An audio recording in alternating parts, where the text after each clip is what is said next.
Andrew Williamson here. Welcome back to Williamson Education. In our most recent lesson, we looked at the fundamentals of idioms, emphasizing the fact that idioms are rooted in a particular culture. As you may be able to tell from my accent and from what you have learned about me through these video lessons, I come from a particular place, from the United States, and more specifically, from the state of Pennsylvania. It's for this reason that the idioms I use tend to be American idioms. These are the ones that I know the best. These are the ones that I am a fluent native in. That's why our lessons on idioms will be focused on American idioms. I recognize that many viewers of this video series will want to become fluent in idioms from other English-speaking nations, and I wish I could provide that instruction. Perhaps a later project from Williamson Education will address this important area. For now, though, we will need to focus on some idioms from my home country as a way of breaking the ice. I'll use this lesson to introduce you to several common American English idioms so that you can begin the process of identifying and learning some common idioms. As luck would have it, that phrase, break the ice, is a common American idiom. As you can tell, and as we learned in our most recent lesson, not all meanings of idioms are immediately apparent. It takes time to understand the origins of the idioms and to hear them in a variety of relevant contexts before they become clear. For instance, the idiom break the ice means to get started on a particular project or endeavor, especially a project that involves relationships between people. When you started a new school or on a new job, you might hear about so-called icebreaker activities. These are games that people play to get to know one another, such as telling a story about a meaningful experience or talking about a favorite personal object. To break the ice means to get acquainted with another person or group of people so that you will be able to work together effectively in the future. But again, you would not necessarily know that meaning right away upon hearing the idiom for the first time. Here's another common American English idiom. If you're not feeling well one day before school or work, you might call out sick and mention that you're feeling a bit under the weather. This means that you are feeling a bit unwell, as though you have a bunch of rain clouds over your head. Maybe you have a slight cold or a bit of a headache. In any event, feeling under the weather means that you have an illness that is not too severe.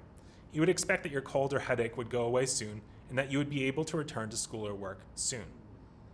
Maybe, after you are out for a day or two, you will need to burn the midnight oil in order to catch up on your responsibilities. Back in the day, if you wanted to work late, you would not be able to just turn on the lights by flipping a switch. You would need to have oil in your lamp that you could burn in order to see what you were working on. You would need to burn the midnight oil, or work very late into the night in order to finish everything that you would need to get done. In other words, you would need to burn the candle at both ends, that is, to work especially hard in order to catch up on a certain task. Hard work will get you the right answers to the questions that your teacher or boss will ask. In that case, when you're asked a question that you answer correctly, you will have hit the nail on the head. The head of the nail is the wider part that is used for hammering in order to drive the nail into the wood. Have you ever done any hammering? If so, you know that satisfying feeling when you hit the nail exactly right. You hit the nail on the head. In idiomatic usage, hitting the nail on the head means getting something exactly right, speaking exactly correctly.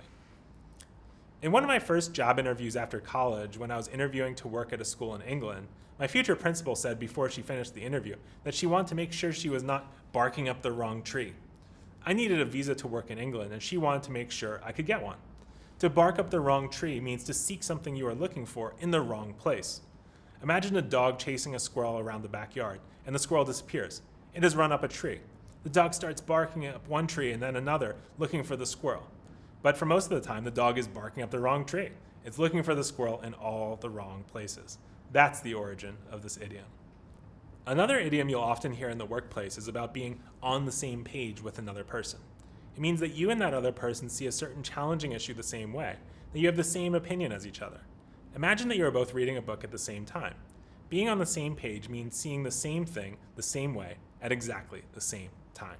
Now, imagine that you're going to buy a certain product at the store and you find that the product is especially expensive. You might say that the thing you'd like to buy costs an arm and a leg. This idiom means that the price is especially high. You would need to give one of your arms and one of your legs in order to buy that thing. You could use this phrase in a negotiation, for example, if you feel that the other side's demands are too high. In that case, you might need to go back to square one in the negotiation. In other words, you would need to go back to the starting point of the negotiation and renegotiate all of the terms of the deal again. As I've said repeatedly throughout this video series, what we do from time to time is just the tip of the iceberg in English language grammar. We touch on the most important points, yes, but we leave the majority of the iceberg underwater. In order to learn how to use idioms properly, you will need to spend a good deal of time, even years, in a native English-speaking environment. You will also need to bear in mind that the idioms you do learn in this environment will be unique to that place. For these reasons, idioms are one of the hardest topics to teach in English language grammar because there's so many different ones all over the world.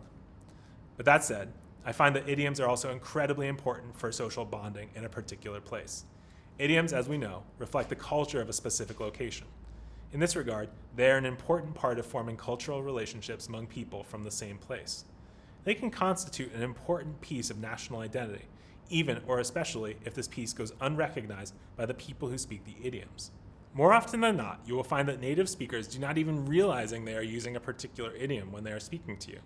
They do not realize how difficult the meaning of the idiom is to understand because its meaning is so very obvious to them. As we have seen time and again, perfection is impossible in the realm of idioms. You will not master all of the idioms in the language. That could never happen. Instead, as with vocabulary words you learn along the way, you may want to keep a list of the new idioms that you come across in your travels through the English-speaking world.